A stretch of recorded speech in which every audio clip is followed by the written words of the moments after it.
Alright, spring is here, and that brings us Shadows of Valentia and Awakening characters. But do they really matter? Is this seasonal really that important? Or do we have some hidden gems in here? Let's figure it out. Let the lesson begin. What's up guys, Akariss here, bringing you another Fire Emblem Heroes video. Today's video is no doubt my impressions and reactions, analysis, first impressions on whatever you want to call this, on the latest Special Heroes banner, which is of course Delthea, Sonya, Tharja, etc.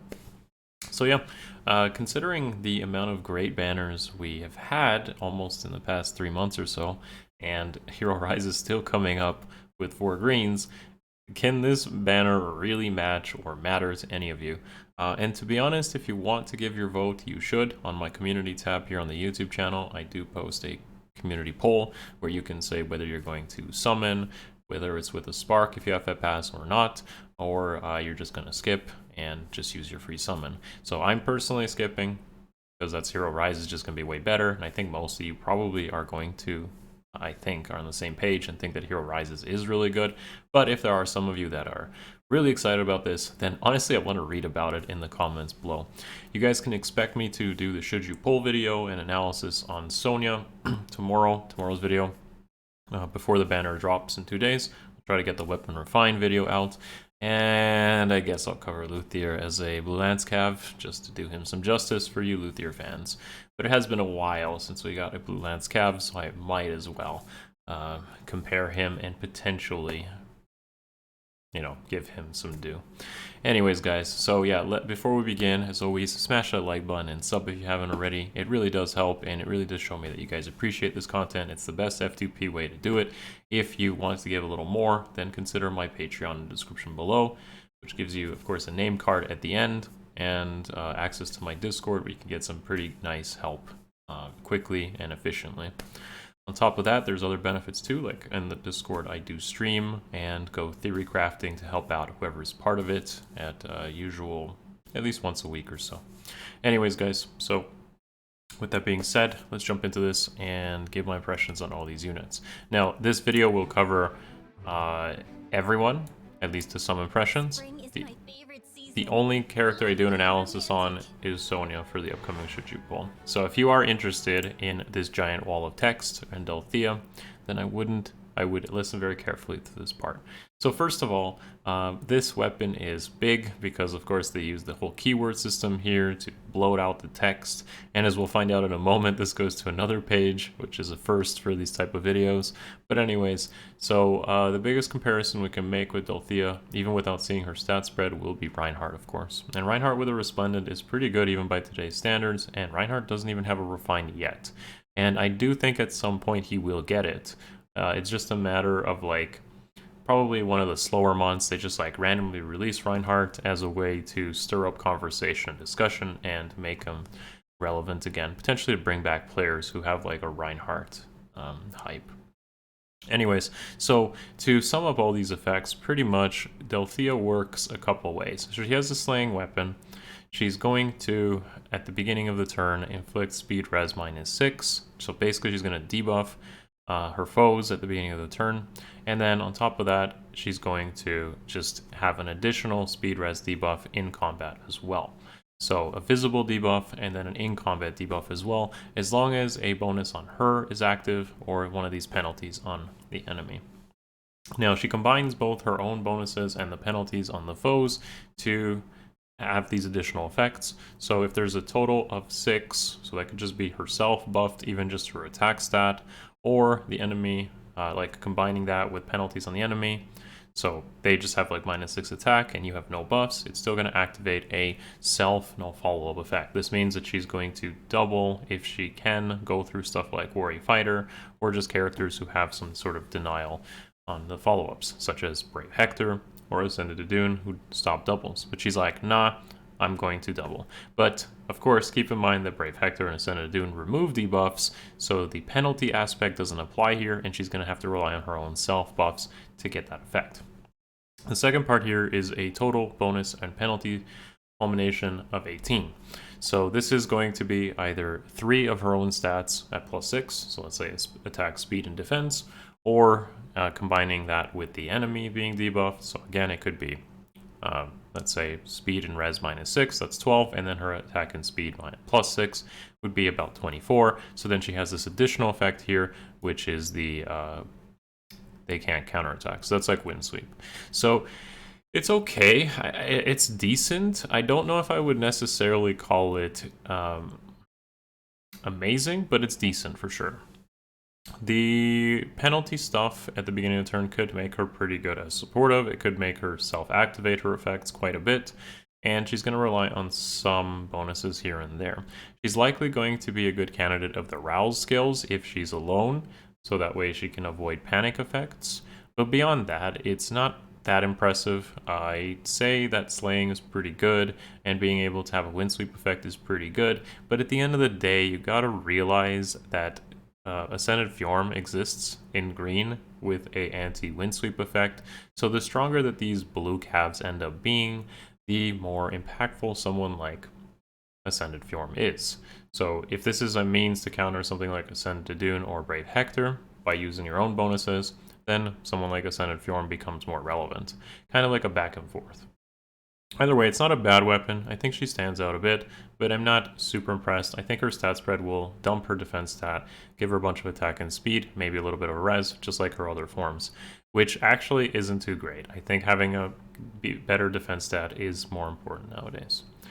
Anyways, attack, speed, catch, glimmer, and as we'll see in a moment, we have a second page here. So, yep, Far Trace and Rouse. And as you can see, the Rouse does synergize with her weapon, of course, giving her those bonuses, and no panic, which is nice.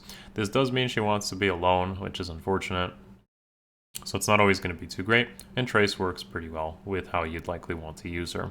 I think pairing her up with something like Bridal Catria will go a long way. But that's probably a given for most NUKER type effects that don't have a Brave weapon. If she doesn't have a Brave weapon, combine her with Bridal Catria, have a Brave weapon. Fear the rabbit. So overall, like decent, but kind of in a weird place. Next up is Maria, which is interesting considering we've had the White Wings with Est, Pala, and Catria, and now we had Minerva last year, I believe, and now we have Maria. So does this mean that Michaelis is next year? I guess we'll find out. Either way, Axe Fire, which is odd for a healer, but whatever, I guess. So she has a preference weapon, Pastel Poleaxe, and that preference weapon neutralizes effective against flying, which is pretty good actually. So that makes her effectively a infantry axe, but with flyer access on skills, which you could argue isn't too great because then flyers don't have as good access to skills as infantry do, but at least she has a terrain advantage. Her first condition on the weapon is a 25% HP condition, which, as you know, is the easiest thing in the world to activate, so she pretty much has 5 total stats. And then she's going to have a true damage portion, which is 20% of the unit's defense of her own. So this is pretty good if she ends up having high defense, because true damage is always nice. On top of that, she's also going to have a sort of damage reduction effect in the weapon. So not bad as like a player phase unit. I'd say that she's not too bad at all. Even as an enemy phase unit, I could see this working. She also has healing post-combat, which definitely synergizes with her weapon. Overall, like as a player phase and enemy phase unit, she's not going to be too bad, but I don't see where she would find too much usage, to be honest. Maybe as a tank, but nothing really beyond some sort of, not even like Gale Force strategies because it's not a slaying weapon. So probably as a sort of tank, but it's going to depend highly on the res and the speed stat. I think if she has a decent speed stat, it could be a decent tank option, with the res mattering a little bit less. Either way, comes with a Rally Plus, a push, and the brand new Flow Flight. Now, Flow Flight is going to be locked to melee flyers, as we know from the other flow skills and the flight skills, actually. So it has an initiation clause, and it prevents her own, well, it neutralizes the effects that prevent her doubles. So again, same as the Delthea effect. This encourages a player phase strategy, but it's not necessarily the best way to use her, as again, you'll be giving up Canto, Trace, and hit and run type options by running something like this, so you'd be hard committed if you ran Flow Flight. However, it could be better on other other flyer type nukers, such as Jill, where they have like a Brave or Desperation effect, something more in slaying, but it definitely would be a decent fodder option. I do think that Flow Guard could be even better though than this. Well, this condition is easier to meet. So, I don't know. I don't feel too strongly about Flow Flight. I don't feel too strongly about Maria herself, but she could potentially be a tank option at a one-off. Either way, this isn't anything like the Valentine's banner, where the units are very exciting. And as you can tell, that's my reaction to most of these units. Next up is Henry. Bocaf. So Henry is our 4-star focus special hero, I guess, in this case, and he comes with some decently loaded fodder. He has Rally Defense Res Plus, which is a first for a sort of 4-star focus, so obviously IS devalues this a lot more than they used to way back when, and this can even be seen because of, honestly, the Ephemera is giving us tons of Rally Plus lately. He also comes with Ruse, which is a great combination. And this weapon is pretty much a broadleaf fan, or just a Matthew type weapon, where it takes the attack and defense penalties and gives it as bonus damage. But the thing is, it's only the first attack. So it's fairly limited. I wouldn't call it too great either. But it is a first for bows, so yeah.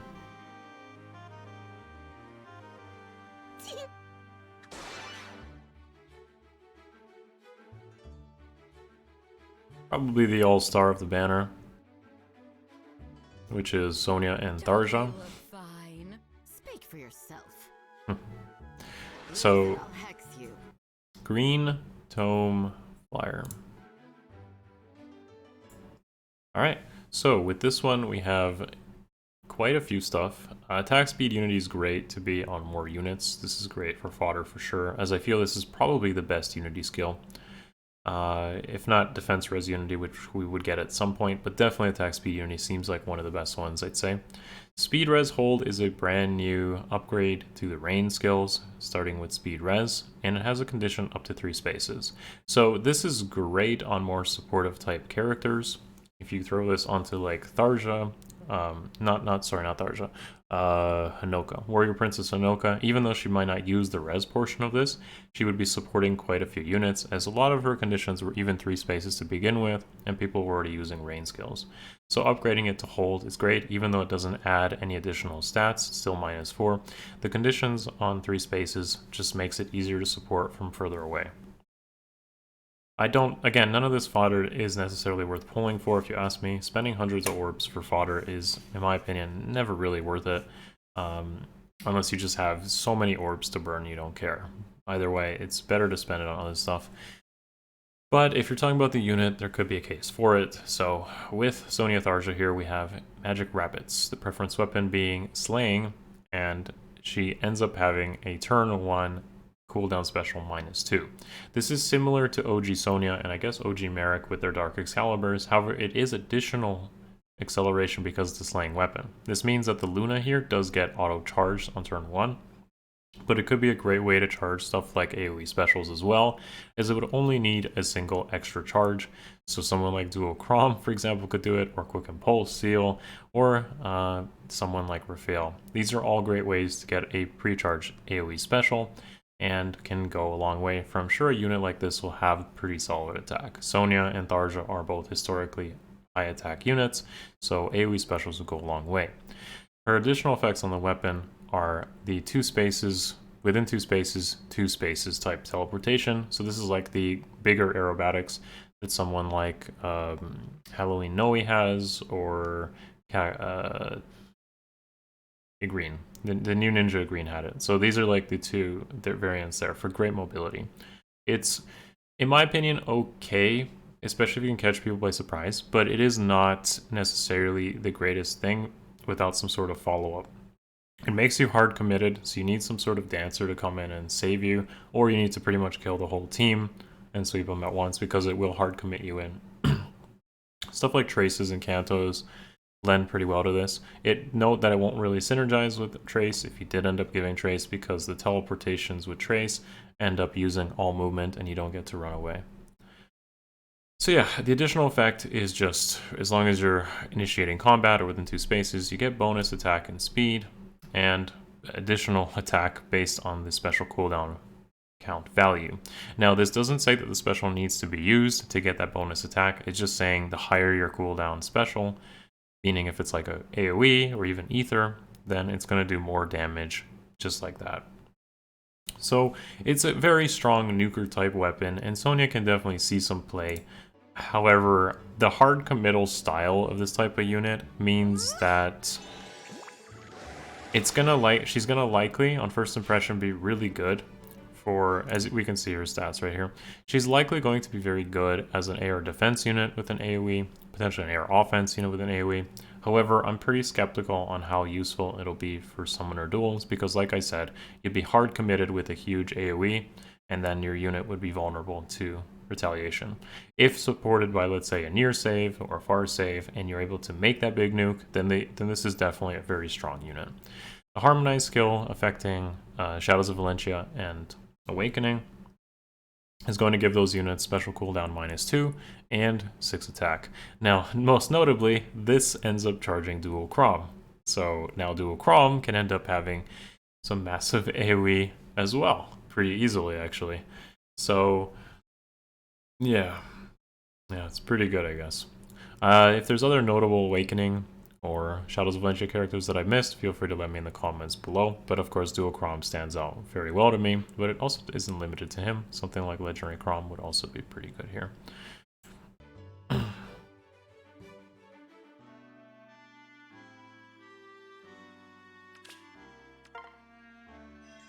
our beauty enchant you. What?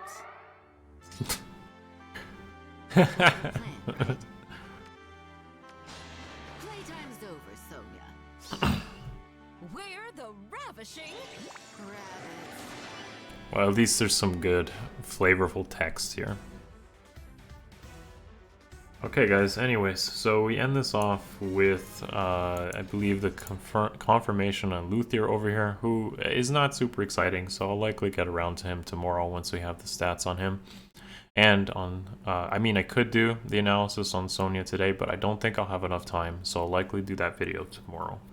Either way, this is just my first impressions. Hopefully you guys enjoyed it. The banner itself is double green, which could mean that you could get a lot of Maria's and Sonya's going for that spark on either of them, which is good. But as I said, because this banner is going to be overlapping with Hero Rises, most of you probably want to save for Hero Rises, where 4 greens is going to be better than 2 greens. But yeah, that covers everything. As always, thank you guys for watching, and smash that like button if you haven't already. I will see you guys in the next video very soon. Much love. Peace.